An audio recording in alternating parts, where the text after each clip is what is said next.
Okay. So just understand it's live. All right, let me go live on IG. And can you get me those names of those two characters, please? All right, let me go here. Which two characters? The remember she was at the church and she was like, "You can't be here. This is my place for grieving. It's not for you." Okay. That's not how she acted at all. She like, "Excuse me, I gave Emmy. You just gave I don't know." All right, I'm gonna invite you. Okay, gonna invite you to join. Hey y'all on Instagram. It's that time. Are you talking about him? Okay. So yeah, Ivan and then her, Brittany, she plays Amanda. So Brittany. Amanda. So okay, sorry. So Brittany plays Amanda. And Sam. Huh? And the guy, his name is Sam. Yes, he plays Sam. Awesome. All right, so I invited you. Hey, Instagram. Y'all know how we doing it. If you are on Instagram, head on over to YouTube/Shamika Chronicles so that you can join this conversation. Let me see. Can I hear you?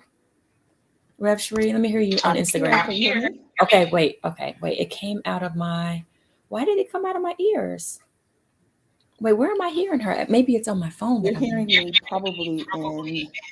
I'm not sure where you're hearing me. I think it's on the phone. Okay, cool. I think it's my earbuds. Okay, I need to get my earbuds connected to this IG. All right, talk again.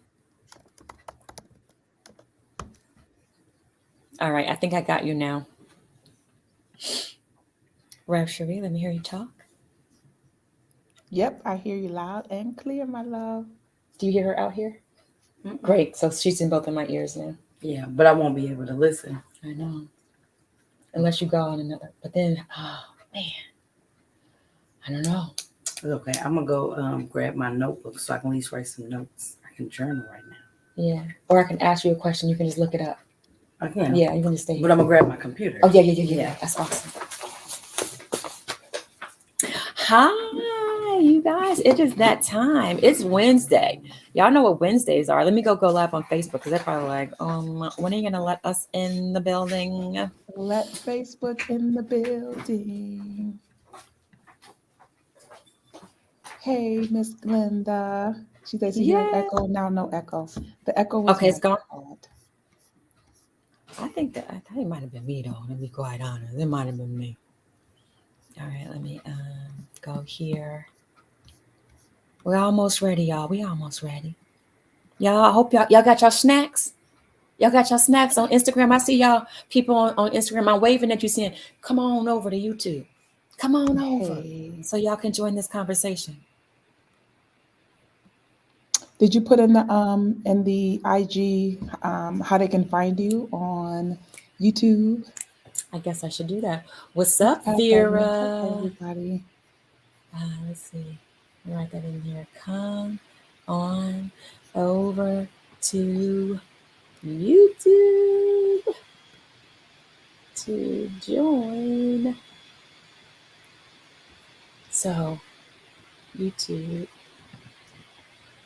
to Shamika Chronicles on YouTube. Let me just type that in here, y'all. We're going to get started. I want to hear from y'all today. I want y'all to talk to us because I want to, I want to hear what y'all think about this episode, these two episodes we're going to talk about today. Yes. Just add your question to the chat. We can go on either, wherever you are. Add your question there. But let's do a little station identification. Okay. Almost. I'm putting this on here to join us on YouTube. And let's see. I'm going to go ahead and I'm going to pin this. Boop, it's pinned. All right. Awesome. Yes. All right. I'm going to do my best with y'all over here on Instagram, but I really would like y'all to come on over here to YouTube, or if you're on Facebook, so you can join this conversation and talk to us, because that's what we're here to do. We are here to have conscious conversations about Dear Edward that is right now airing on Apple TV Plus. So, for those of you who are new here, I am Shamika Cotton, and I play Cora on Dear Edward. And you are. I'm Reverend Cherie Thompson. I am so excited to be here. I serve as the minister at a church where the fabulous, talented, amazing Shamika Cotton worships. And I am a TV fanatic. I love TV, and I am so elated to be able to follow Shamika around and talk about the TV shows that she is that they have the audacity to be right on target casting her in these roles. And so you are knocking it out the park, sis. Like just Um, absolutely, and you look beautiful today.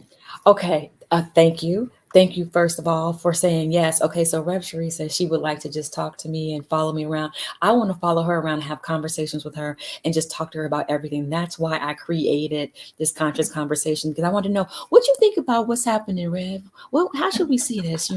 So I am just as grateful that she said yes. And okay, so yes. Okay, y'all know I'm giving face right now, right? Okay, I'm gonna tell y'all what's happening. I am on set, y'all. I am here. I'm home in New York City. We are filming a really beautiful, just this film. It's got so much suspense, so many wonderful, talented actors. Mhm. It is called Game Night, and it's written by Craig Williams, and it's produced by Red Wall Productions. And guess who is directing? Tanya Pinkins is directing. And so that is what we're doing, what I'm doing right now. So this is the glam, the beat of the show. And as you can see, she's giving. But anyway, Mhm. so that's why I've got all this going on today.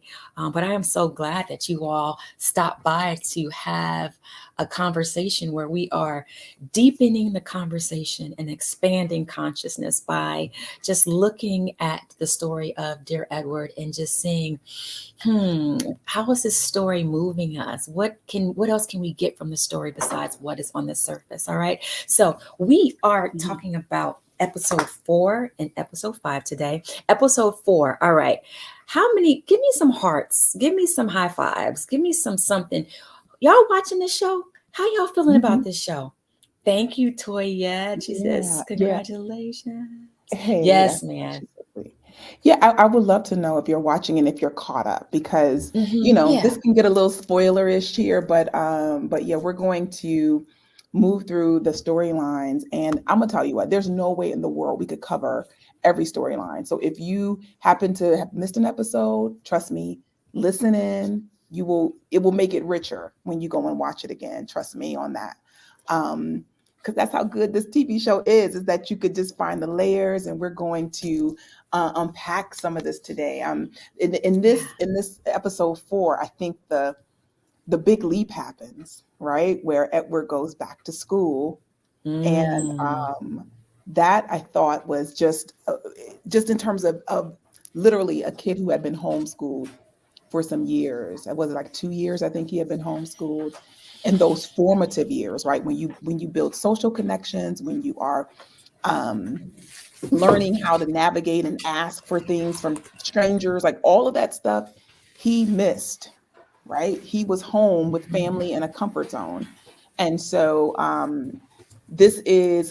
just try to put myself in his position of what it would feel like to go into this unknown space completely alone, and well, not completely alone, but to go into this unknown space where previously he left because he had been bullied. And so school Mhm. doesn't have this normal scary, it had an extra scary for him. Mhm. So talk to me about that, Shamika. Like, what did you think about that big Yeah. step that he had to make? Well, yes, it is definitely it's definitely a big step. And when you think about how his brother Jordan was pretty much kind of like his safety blanket, right? His brother, he really depended on him. And also, what we see in this episode is Edward finding Jordan's jacket. right? You guys Mhm, remember that? He mhm. finds Jordan's jacket and he ends up wearing the jacket to school because he says this thing where he says he doesn't know who he is. And so he Mhm. goes to school and he's wearing this jacket to kind of connect to his brother. And despite how hot it is, despite that he is absolutely melting, the need to connect or to feel some sense of identity from wearing his brother's jacket. Like That's why I love that that was, about him. He mhm. commands what he needs. You know what I mean? Like it was like I needed when he needed Shay to say, what's their little good night thing? Good night, stupid, or Something like, yeah, oh, I can't remember what he yeah. says. But it to me, that was like this kid is clear about what his needs are right now. It's speaking, I don't know if you've ever been around someone who's really good at articulating their feelings, but that I don't know Mhm. who I am. As we know, he changed his name. He was Eddie and now he's Edward. But before this accident, he was the baby of a family. Now he is in this new family. And he had a brother who looked out for him and who was his best friend. Now he is engaging with this girl who's completely different than his brother, right? Mhm. And I wouldn't say call her a reluctant friend. She's a quirky person, and Mhm. so he's probably never met somebody like her who's quirky like him, like in her own unique way, right? Yeah. So it's I think about that. I don't know who I am. How many times have you walked into a space and not known who you are? Like, Yeah. who am I in this space, in this new place? And or did you even take the time to ask yourself that question or to acknowledge that feeling? I Mhm. thought that was pretty profound for him to say, and Yeah. it struck me. Yeah. And I think Mhm. that the there's something about needing to try on what used to work and trying to make it fit despite how uncomfortable you are. And Yeah. then what's so great about how Edward is really finding his own way is that he finds a way to, let go of the jacket by the end of the episode. But I feel like that is such an interesting metaphor of how we can kind of do that in life, Mhm. right? We're trying to hold on to something, these little remnants of what used to work. And even Yeah. though it makes us Yeah. uncomfortable, but somehow we find a way to say, okay, we have to say goodbye to it in some way. Yeah. Yeah. Yeah. It's Yeah. so yeah, I mean, first I just want to shout out, you guys know that the creator of the show is one of my favorite showrunners, Jason Let's talk Cannon. about Jason. Come on. Okay. That he can wrench emotion out of somebody going to buy something, buy some popsicles, right? Just that scene that we saw in the store. Hmm. I love Kwame said about that he's being his own therapist.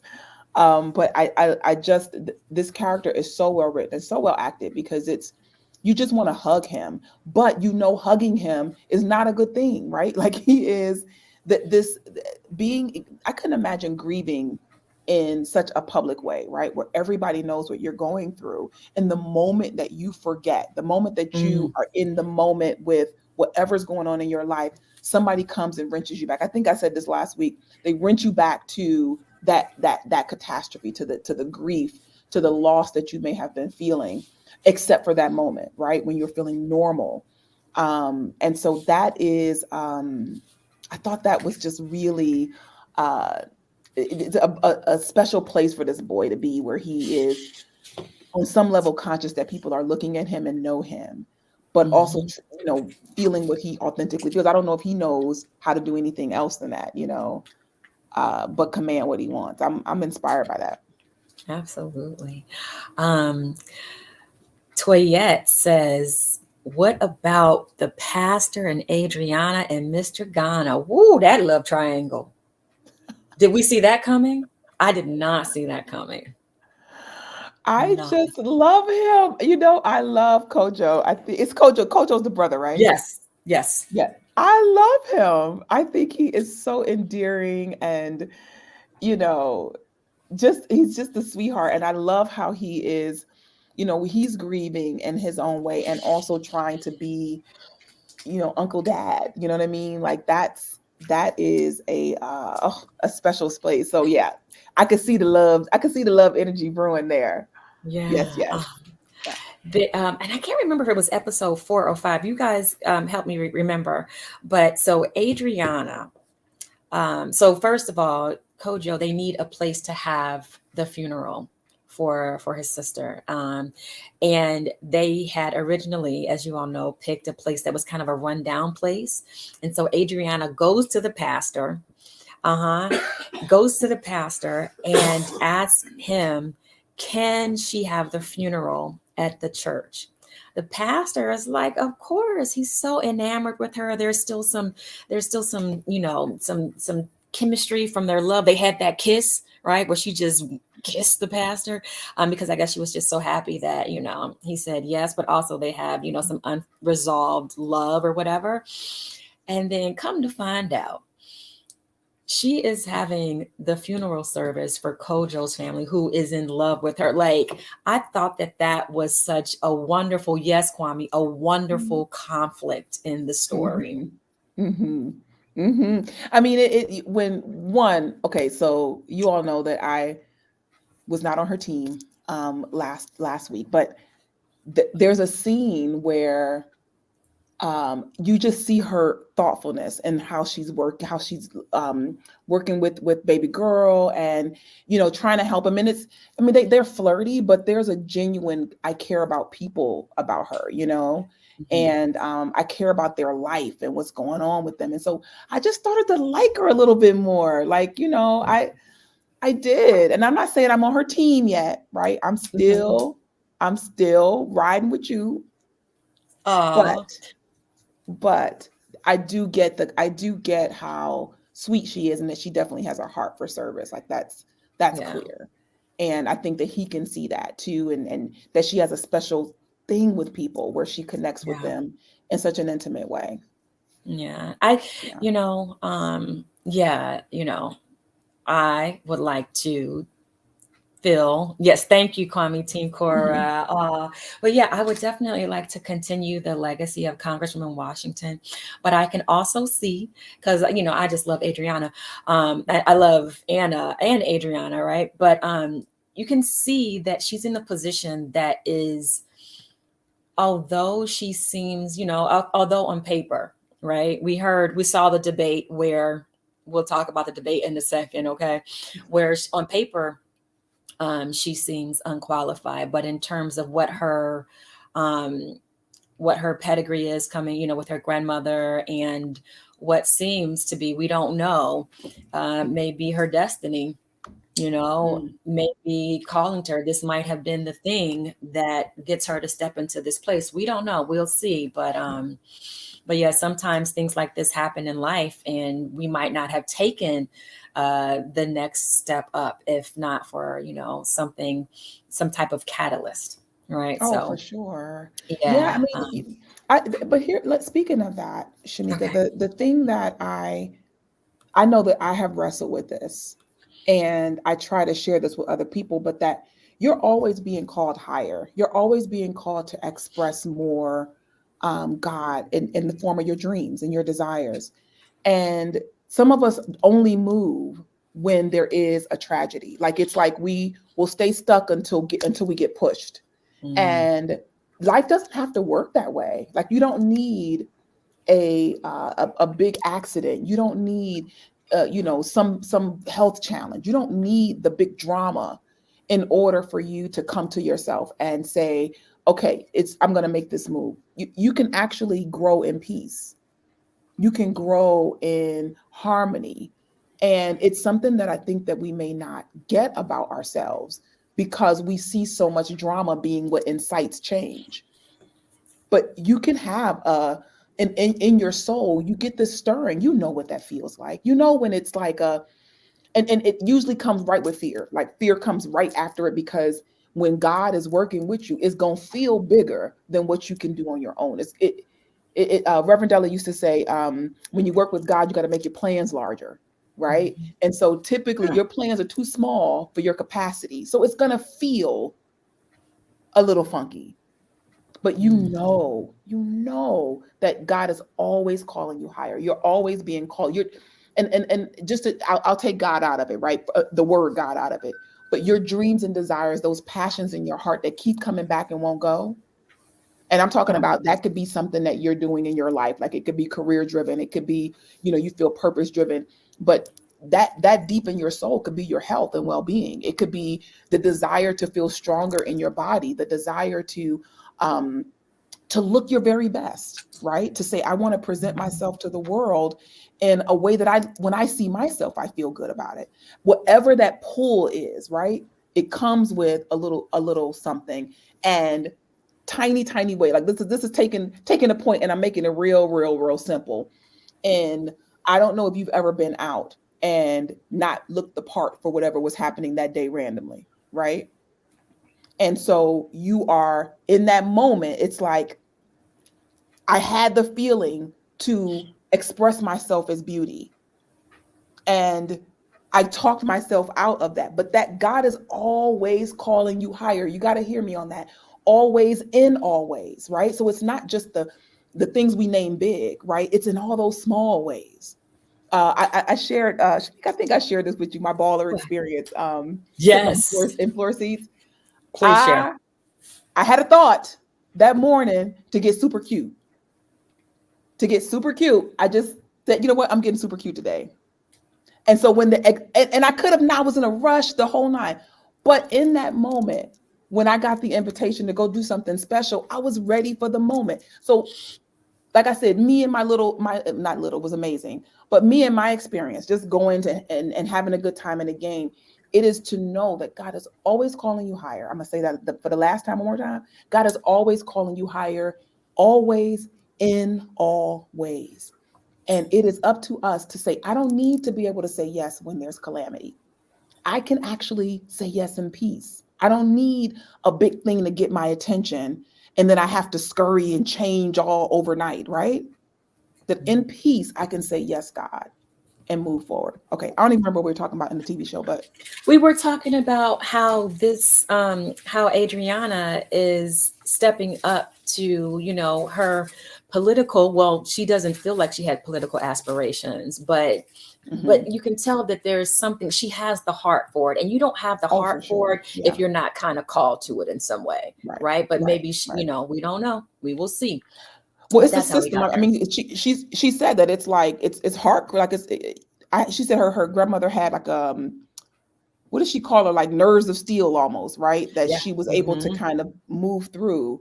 And but she doesn't know her grandmother's story. She doesn't know what her grandmother was like as she began. That, which is why I Yeah. think that it's beautiful that she saw in her, like, hey, you're next, right? Yeah. Hmm. Yeah. But I do think that I still think that she needs to develop. I think having a heart is one thing, but Right. you also need to develop. There it is. Okay. Back to Team Core. It Okay. happened. Well, here Exactly. we are. Okay. I'm not mad at it. Okay. Um, so I want to talk about something that made me cry. Okay, like y'all know this show, Jason Katims, he's always having these shows that really just get to your heart and really get to your humanity and really helps you to see yourself in these stories. And I'm gonna say, I want to know what part made you all cry. I'm gonna tell you what made me cry, but put in the chat what Mhm. made those tears just burst out. You were trying to hold it like, you ain't gonna get me this time, Jason. Not today, right? But Not he got you. today. Okay. They got you. So this is the moment that got to me. So Bex. So, okay, back to the story. So we got Kojo, we got Bex. Her mom was one of the passengers on the flight. And Mhm. Bex has been, not very communicative since her mother has passed. I can't remember how old Bex is, but she's just, oh, such a little girl. And to see her and to know that, wow, this is her life, right? That this is something that she has to deal with at such an early age, a loss like Mhm. this. And so Mhm. Kojo goes up to her. Well, not goes up, they have a conversation. And in their culture in Ghana, they decorate the casket based on the person's personality or based on their life. And so Kojo asks Beck, how would you like to decorate your mom's casket? And y'all, okay, I'm gonna hold it together. Okay. But so he gave her the question, and then she went away and thought about it. And then he came back. I don't know how much time passed, but later that night or another night, and said, "Did you have any ideas?" And she goes through her little notebook and she pulls up this beautiful drawing of butterflies. And what I thought about in that moment is how, like, kids, when you ask them to do something and they think about it, they actually think about it and go do it. They don't say, they don't put it off, right? She actually took time and she did it.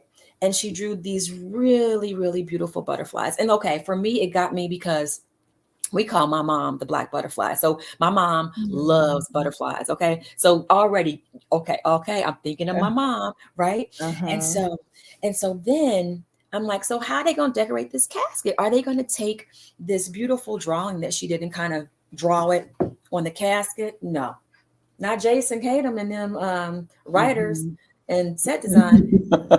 They they bring in the casket that is shaped like a butterfly and has the wings. Oh, I was just like, okay, I'm already like my throat getting tight, right? And they're coming down the aisle, and they march her down the aisle, and they put the casket down, and then the wings kind of go down, right? Oh, okay. And then Bex gets up. It gets me every time. This little girl, imagine she's like 8 years old, okay? Hasn't been responsive. We know she's dealing with this tragedy. She gets up and she just goes and sits on the pulpit next to her mother's casket, just in silence. And the little girl, not even a tear is in her, in her face. And that's another thing about actors, right? You think that you Mhm. move your audience to emotion by you crying, right? Okay, I know I'm an actor, I talk about this stuff. Not a tear, but she moved me because there was such a truth and honesty in that moment, just Mhm. sitting there in Mhm. silence, and just her way of sitting with her mother. And then we see Kojo, right? So we finally see Kojo is able to express his emotion. He's crying and whatever. And then they pan to the audience, and you have, can you give me a Kleenex? Because I'm trying.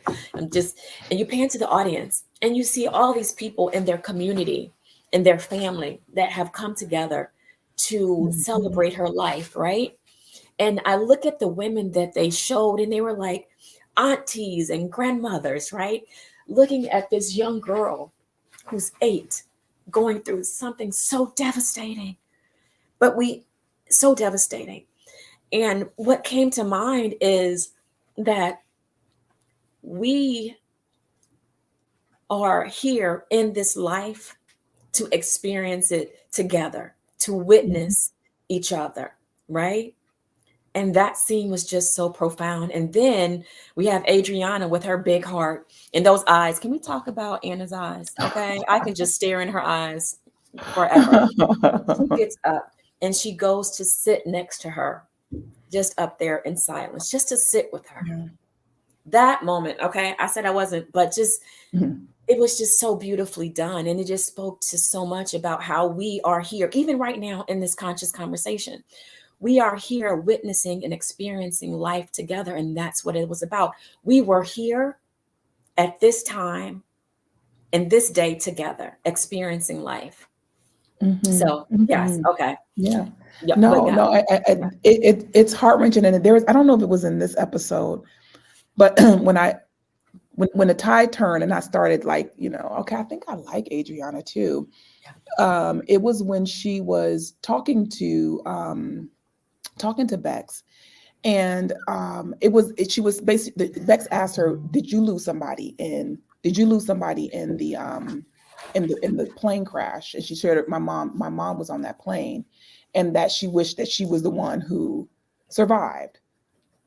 And what Adriana did in that moment is what a lot of us miss, I think, sometime, which is not to make something about you when it's about somebody else. And she said, I did lose someone, but it wasn't my mother. Like, I don't know what that's like. You know what I mean? I can't imagine what that's like. And I just thought that that was such a compassionate moment. Like there is so much heart, and so her sitting next to Bex in that moment, it's like they clearly have a connection. Like she's able to connect, but there's a special connection between the two of them, and not in a.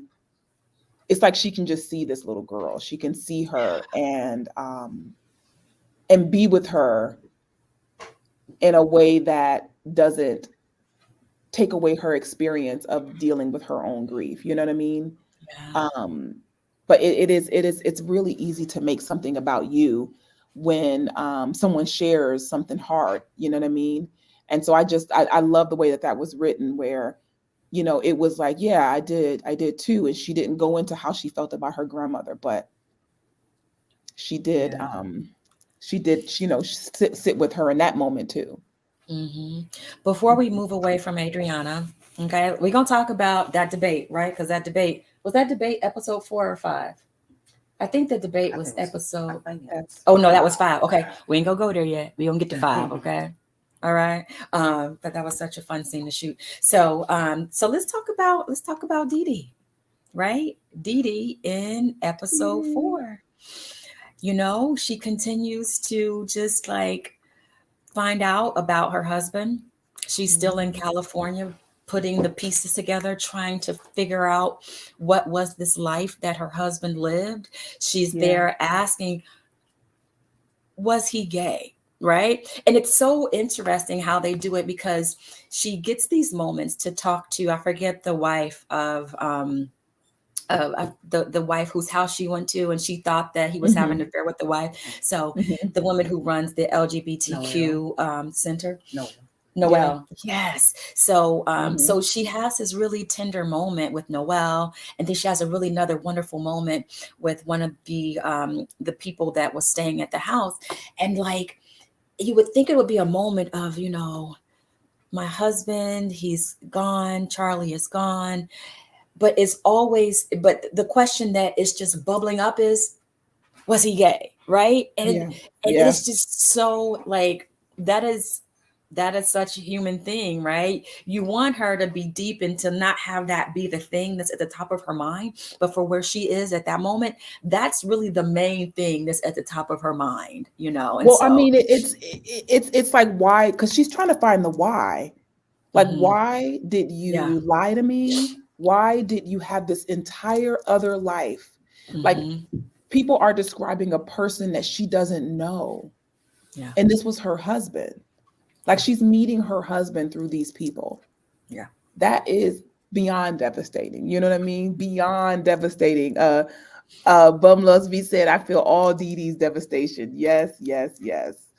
yeah, Um, and it is, I think that once she found out that it wasn't the woman that she went with, ready to curse her out, when she mhm, wasn't ready, she did yeah, as much as you could do on TV. right, She it's she's looking for the cheat. Like, he had to be. It's almost like, you got to be cheating on me. But no, mhm, like, you were having this other life. yeah, yeah. Like, oh, just devastating, What was devastating. their name? Yeah, I wanted to point You something talking? out about that. So it's very interesting though. So Dee Dee, she asked Noelle, and then she asked, and I'm getting the character's name, who was staying at the house that Charlie had, because they needed a place to stay, and so Dee Dee asked Noelle and said, "Was Charlie gay?" And Noelle says, "I really don't know." And then she asked the person that was staying at the house, and they said, "I don't know." But then she finally meets the guy, and I forget his name, and she asked him, Mhm. Was Charlie gay?" And he said, um, he says, "We propped each other up." And she was like, "What do you mean by that?" And so they were there for each other. And then finally he said, "And we also had a sexual relationship." But what I Mhm. appreciate is, Mhm. unless you are in the bedroom, you don't know. You don't know if somebody's gay Yeah. or what their sexual identity is or whatever. So I thought that was great. You can't speak to that. I really don't know. Yeah. unless Yeah. exactly right. So I really love that that was so well played and so well written that that's how you answer that question. Yeah. Was Yeah. Kwame said that that mm, storyline you're telling is what some women are experiencing.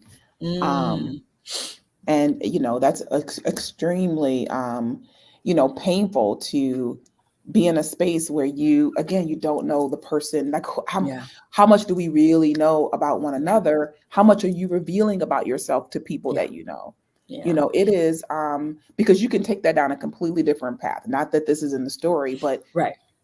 how do you introduce yourself to someone who sees you a certain way and can only Hmm. see you a certain way, Yeah. and but you still love them and care for them, but you're changing. I mean, I don't know if you've ever been in a relationship where you're changing and the other person is resisting your change. So again, not in any way condoning him in the deep level of lying he was doing to her, but just trying to look at it from his point of view a little bit, Hmm. and think about that heart, right? Like everybody is dealing with something. Nobody is doing something for nothing, like and there is a pain that he was experiencing, clearly, that we're Yeah. learning, Hmm. about. Hmm. Hmm. And they had been friends because Dee Dee says when she's in her grief group, I feel like I lost my best friend. They knew each other. I think she said since they were 17 years old, right? Hmm. And when you Hmm. think Yeah. about people or getting into relationships at 17 years old, you have so much more finding out about yourself, right? Hmm. You're going to change. We are human beings. We're always going to be learning more about ourselves and continuing to evolve into who we are. And sometimes, two people, they find that they don't know much about the other person. You know what I mean? Hmm. Hmm. So yeah, that's really just a really, I'm glad that that kind of story is happening because it's a good thing to talk about and to know, like, yeah, they were Yeah. together since 17. Of course you're going to change. Of course you're going to discover who you are.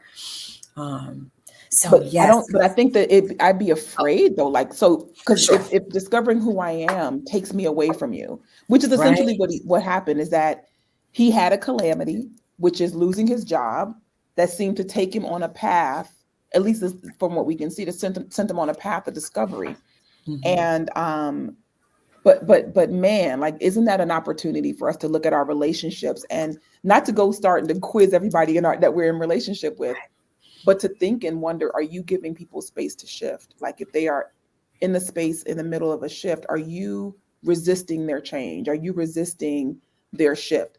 And it's hard, because especially if people have seen you change or try to change, and then back and then go back to your old patterns, or like, so they've seen some attempts at your shift, so they may have an opinion about it, which is, she's not taking this seriously, or he's not taking this seriously. This isn't really, this comes up every so often. Hmm. Take a moment and just breathe into that and think about it. Are you a soft space for people to land? Are you compassionate, as we're all growing together? That's why, we're growing together right now in this relationship. Imagine someone that you're deeply intimate with. Are you a space where they can grow and they can become all that they're created to be? Or are Hmm. you trying to hold them back to the person that maybe you fell in love with, or the part of them that you enjoy most? Mm. I Yeah. just had to give that some breathing space just to let Mhm. that really land because that is, yeah. Hmm. Yes, yes, yes. All right, so we're going to move on to episode 5. All right, since we're here, let's just talk about it just up front. So we had the debate, y'all. Y'all saw the debate, right? Okay. And I had some really great solid points as Cora, right? I was going in there, to really plead my case to take over for Congresswoman Washington, you know, and exactly. Yes, Toya. Mhm. I read her. I said, okay, all you did was answer phones. And then she got me. Okay, she got me. And let me tell y'all, I was really serving up some really great reactions of, okay. You got me. You know, go back and rewatch it. I really love my reactions because she's making great points though. But yes, she really sold them on just her story and how much she felt called for it and how much she felt like her grandmother prepared her for where she wants to go. And so, but yeah, when I did that scene, I was like, yes. But then when the audience stood up and clapped, I was like, for real, y'all, for real. I know it's written that way, but for real. But yeah, it was a really great scene to shoot, and I really enjoyed. And she even gave me a little chills too. Okay, I really enjoyed seeing Adriana really step into her power and really give voice and just stand up for herself. It was just really beautifully done. But if But I'm, let's yeah, let's go into okay, that moment a little bit more though, right? okay. So there's there's an experience I think that we all have had on some level, right? Where we're right there at the edge of our dream, Mhm. right? At the edge of our dream. And you can tell us what she said, Bum Bum loves me said you looked intimidating at the debate. Coming in with all that confidence, right? But it's that point when you're at the edge of your dream, right there, and you can Mhm. feel things slipping from you, right? You can feel like that moment. Like I think that's what's behind that shaking of the head. Like good point is like I'm holding myself together because I feel something slipping away from me. Yeah. You know, like, tell me in that moment. All right, so not Cora, but Shamika, Mhm. right? If Okay. you're at that Yes. space Hmm. and you have this experience, tell me what you would do next. If I have this experience where I feel Right. like An my dream opportunity is slipping. that I've Yeah. worked so hard for and it's slipping Hmm. away, and Hmm. that it's possibly going to someone else, what would I Yeah. do? Is that the thing? Yeah. Hmm. Ooh, well, I will just say there's definitely this desperation and a feeling of your heart sinking, Hmm. and you're just like, oh no, is this about to all just go up into smoke? Am I about to really lose everything?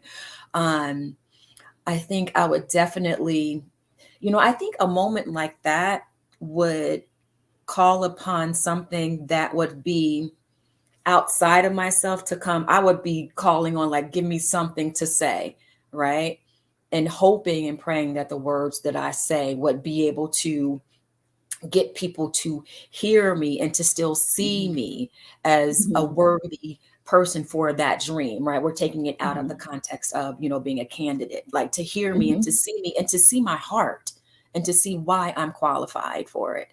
Um, but yeah, I think I would do this. I would do the same thing that Adriana did, which would say, this is why I'm called for this moment.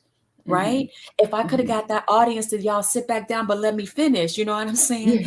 I would, you know Yeah. what I'm saying? If they wouldn't have blurred me out, I would have said, well, hold on, wait a minute. Let me tell you about how I supported Congresswoman Washington. Let me tell you how Mhm. sometimes I stepped up in her steed. You know what I mean? Yes, yes, That's yes. what I would have did, the very same thing that she did, but I would have had different receipts. You understand? Mhm. I would have had receipts.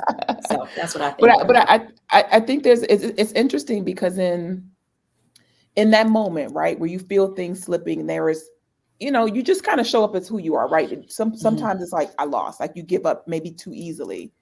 Um, but I think that the calling on, like there has to be a way, like we have to stay in the possibility because the desire of your heart just may not be something you are 100% convicted about being ready for, right? Because I mean, that's just if you're going to be honest with yourself, there are things that you're like, I want it, but I may not feel ready yet. And exactly what Bum loves me said, that people thinking President Barack Obama wasn't ready yet. He probably had those same feelings in his heart too, right? Like I'm gonna do it, but because the question might be, who's ever ready, right? Who's ever ready for that? And but in that moment, this is when I what I'm pulling out of that, which is to exactly lean into it. Somebody said that the exact words I was like, say, dig in with those nails. Right, there's digging into the reality that what I desire, I am worthy for. Now, desperation is where we don't want to be making decisions from, Mhm. because in desperation, there's this belief that someone can take my good, Ooh. right? And nobody can take what's yours. Nobody can take your good. Nobody can take your opportunity. And you might be like, yeah, Reverie, I have had jobs that, they gave to somebody else. Nobody can take what is yours. And so the desperation is the feeling you need to completely deal with when it comes up. That feeling of panic. You need to completely deal with that, right? Speak a word of affirmation. The truth is that what is mine is mine. The truth is that what I'm called to do, only I can do. And I still say yes to the call, whether this is the channel for its expression or not.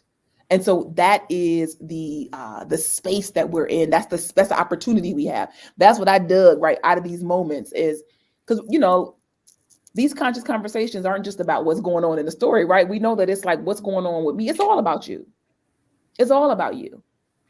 Even when you think you are disengaged and watching something casually, it's still all about you. There's something that you're pulling out. That's so that moment I can feel that moment, and that feeling of defeat, um, that then begins to guide sometimes our choices. And I'm saying, don't feel defeated.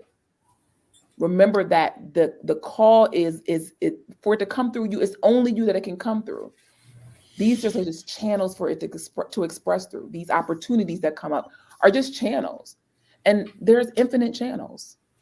Mhm. There are infinite opportunities. That things can come together in such interesting ways. Just like this accident brought these people together to grow and learn together. Now, nobody wants a calamity. Nobody wants this to happen. But there's something I was thinking earlier about hope, right? That as you have to find a new normal, there's a hope that abides in these characters, and it's what I think helps you to root for them to be able to find that new normal, and to not stay in the space of loss and grief, longer than is productive for their souls. Mm. Wow, that was that was amazing. Yes, yes, yes. To all of that. Mhm. Um, so episode 5 is called Mhm. Haunted, right? So we saw a lot of different ways that the stories had haunting elements, right? So let's talk about mm, mm, mm, what was the character's name? From okay, so you guys remember? So okay, they were in the grief session, right? And remember this guy? He walks into the grief session, and she was like, "You cannot be here. This is my place. You don't get to come here," because he came there for grief counseling because he also lost someone on the plane. But Mhm. when it happened, you're just like, why is she going off on this man? What was her? Did you have her name? Did you get her name? Was it Amanda or Brittany? Yeah, Which Amanda. one? Yes, Amanda. Brittany's her real name. Oh, okay, yeah. So okay, Mhm. Brittany's her real name. Okay, but Amanda and Sam. Okay, so Sam is the I don't is It's he I Steve, don't isn't it? Is it is Steve? it Steve? Well, I think Steve was Amanda's boyfriend. We'll double check. Well, When I Mhm. checked, we find out if it was her boyfriend or her.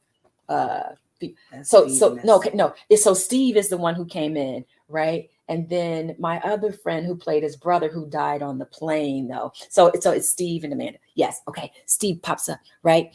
And she's like, "You can't be here. You got to get out." And everybody looking at her like, "Wow, what is your connection?" And so come to find out, he is the brother of her fiance, who was the Asian guy. And I don't know. I, I forgot I forget his name, but we'll find that in a second, right? Remember, he was looking all he had like bags under his eyes. He was looking like he was having a hard time on that flight, right? And we saw them in episode 1. They were arguing and having an argument at the airport. And remember, Mhm. she took off that ring and she gave it back to him. And so we come to find out, we find out what that was all about. So now, she says, I found this to be very interesting, that this whole time that she has not been able to cry. She hasn't been able to kind of process the emotion um, from what has happened.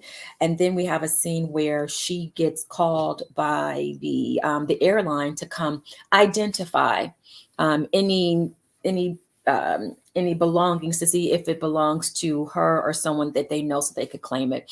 And we see that she identifies the ring, that it was her engagement ring. So she had given back her engagement ring. And so Steve, like I said, was the brother of her fiance who was having a drug problem, and he was going to go get help. And I guess basically she was pretty much fed up.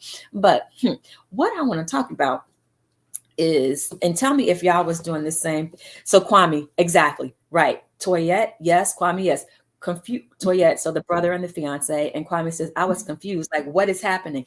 I was like, don't do it. This is not about to happen. No, girl, don't do it. So come to find out, they have a moment where they bond over having drinks. She ends up sleeping with her fiance's, her deceased fiance's brother. I'm like, girl, this is not gonna end right. This is girl. This is what happens when you're grieving. Sometimes it get a little messy. This was messy boots. Like, I don't know where. So Toya, you knew that was gonna happen. I was like, don't do it. Do not do it. What did y'all think about her? They got together. Like, that is like, where's this gonna go? And I he's think also that's a haunt engaged. too. And Yeah. he's engaged too. Let's And not he's forget that. engaged. I feel like that moment is going to haunt them, right? Like that choice is going to haunt them. Yes. So yeah. Thank you for also reminding us that he's engaged. But it seems like he's Mm-hmm. engaged, but you could tell that their relationship was kind of just like, they're not really into. Well, it's kind of like, I think, what is it when you just kind of like married because you're getting married because it looks good type of thing, but there's no Mm-hmm. real deep connection. That's what it Mm-hmm. seems like she's a little disconnected from his reality. So it was like beautifully set up in that way, in that dysfunctional way. But I was just like, no, girl, don't do it, girl, no. Mm-hmm. but Mm-hmm. um Mm-hmm. but yeah, but yeah, he is the brother who survived. He is the good son. So then I was like, well, maybe now this is so bad.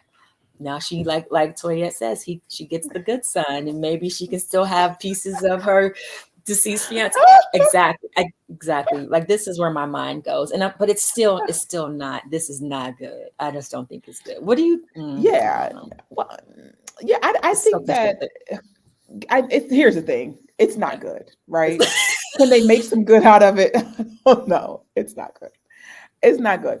Um, so I hate that I quote this Dr. Phil episode so much, but he talks about not making major decisions after a tragedy. Like he said, 2 weeks. Like 2 weeks, you cannot make any life changing decisions. And I think that she's making a life changing decision there. And we'll see. Like Yeah. So we'll see. yes. And so, okay. Also, we have two more things that I want to bring up because yeah, it's almost time to wrap up in it, but I can't leave without talking about these things. So, um, Mhm. let's go back to Edward's storyline. Okay. So we know that he had his brother's coat, and then he even gave the coat to Shay to use on her roller derby dummy. But Shay found in the pockets these drawings that a girl had given to his brother, right? And blame it on alcohol. Sorry. But she found these drawings that a girl had given Jordan, right? So it's just like, who is this girl? Jordan, it looks like Jordan had a girlfriend. And Edward's like, no, he didn't have a girlfriend. No way. Because, his brother is his whole world. And he felt like his brother Mhm. would have told him if there was Right. something like that going on. And so he finally goes to there's an address on the receipts that the pictures are drawn on.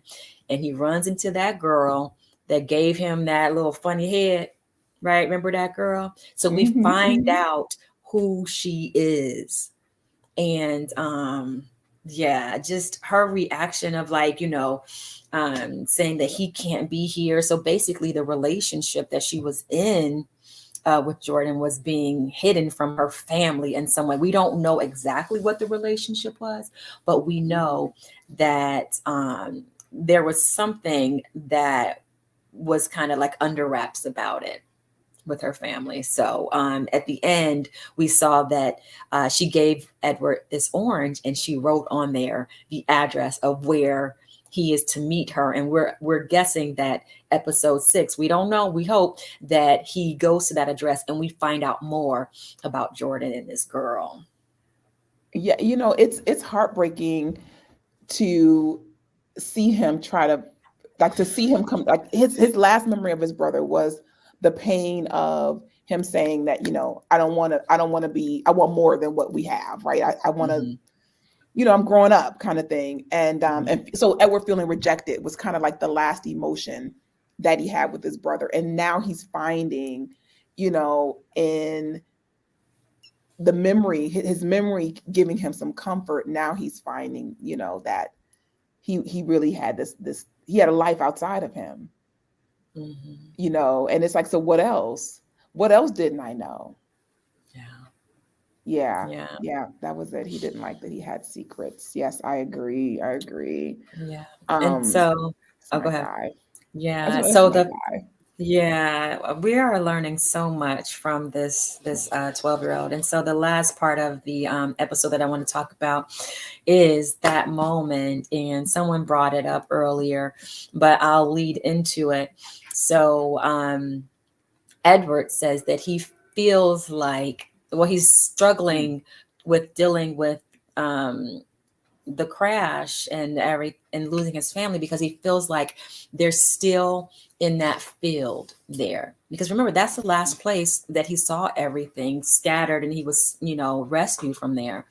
And so Right. his uncle says that he will go back to the field to let him know that they are no longer there. Like, he needs some closure in order Mm. to start to heal. But what I also found was interesting was that when the uncle went back to Colorado, he went to a bar to find out, okay, where is the place where the plane crashed? And apparently, people were coming to that town and going to the crash site as a tourist site to see where it happened. And so a lot of the people were like, "How dare you come back here? It's nothing there." And all these people have been coming here. And then one person, the person who rescued Edward, right? He says, "Why do you want to go there?" He says something like that, and he said, "My nephew survive the flight, the crash." And I thought that that was so beautiful, that this rescuer who we saw in episode 1, at the end of episode 1, he when he smoking crack, right? He was having He a was doing hard life. something. Yeah, I He was was gonna say doing that's the something, one who was. right? Yeah. He's having a hard time. And we saw that he's having a hard time because he has a really hard job to do, and his job is taking a toll on him. And here we find him now in episode 5, sitting at a bar, having drinks, probably after dealing with some other tragic rescue mission. And in walks the uncle of the little boy who he rescued. And now he's going to help give Edward, well, he doesn't realize it, he's going to give Edward another healing piece by taking his uncle to the field so that he can take pictures and show him that they are not still there. Oh my goodness. Yeah. What Oh, did y'all think about that moment in the chat? What did y'all think? Yes, here it is. The guy that saved Edward took his uncle to the crash yeah. site. That whole journey was special to me. Like, wow, Hmm. Hmm. that was Yeah, I mean, it just really also shows like how that crash impacted so many. Like, it was a ripple. We're getting to know. We got to know some new characters, in episode 4, and we're mm, still seeing, like, I totally forgotten about him, yeah, from the crash. So to see that moment is, yeah.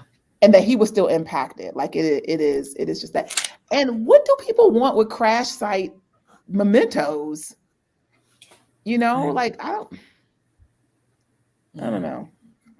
And then the uncle gets there and he collapses and he's just like, all those lives lost, they just fell from the sky, God. just really just bringing us back to the gravity and the realization of what happened, all those lives. And I Right. think in the book it was a commercial airline, and I believe it was like 190 some people. It was in the hundreds. It was like 100 something. That's Okay. a lot of people to lose in such a tragic incident.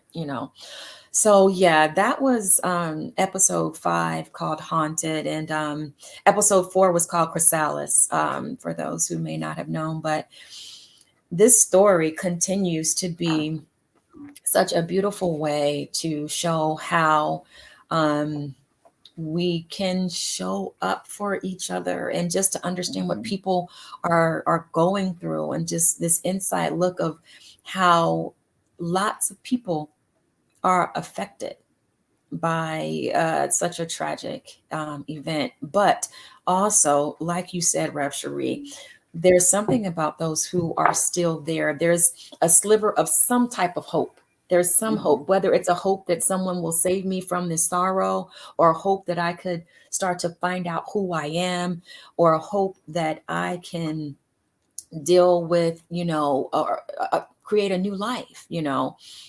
It still is a story of hope and a story of healing.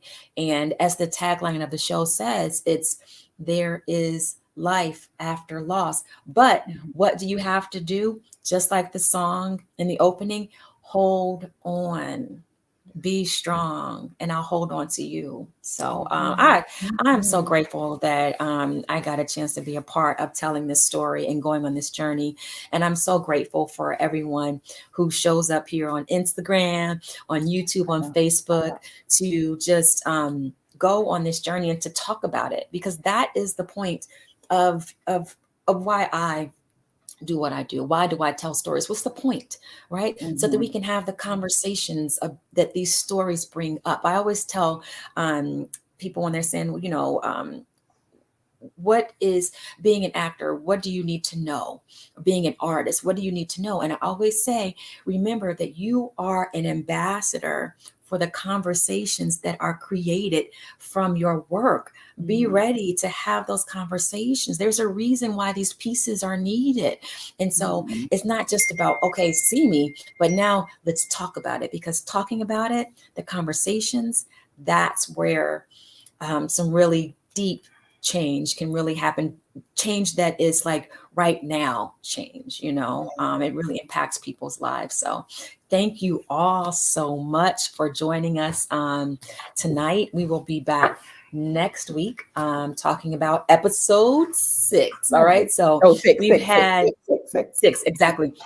So everybody should be caught up by now. If you haven't, head on over to Apple TV Plus, get your subscription, and just join us on this journey of Dear Edward. And let's Mhm. talk about it again next week on Conscious Conversations, Dear Edward edition, where we are deepening the conversation and expanding consciousness. I am Shamika Cotton. I play Cora, and that is Rev Reverend Cherie. Cherie. I'm just here. Who I'm a fan of Shamika. and I'm a fan of Rev Cherie. All right, y'all. So hold on. And if you can't do anything else, just be kind. All Yes. right. Take care. Bye. Everybody have a good week.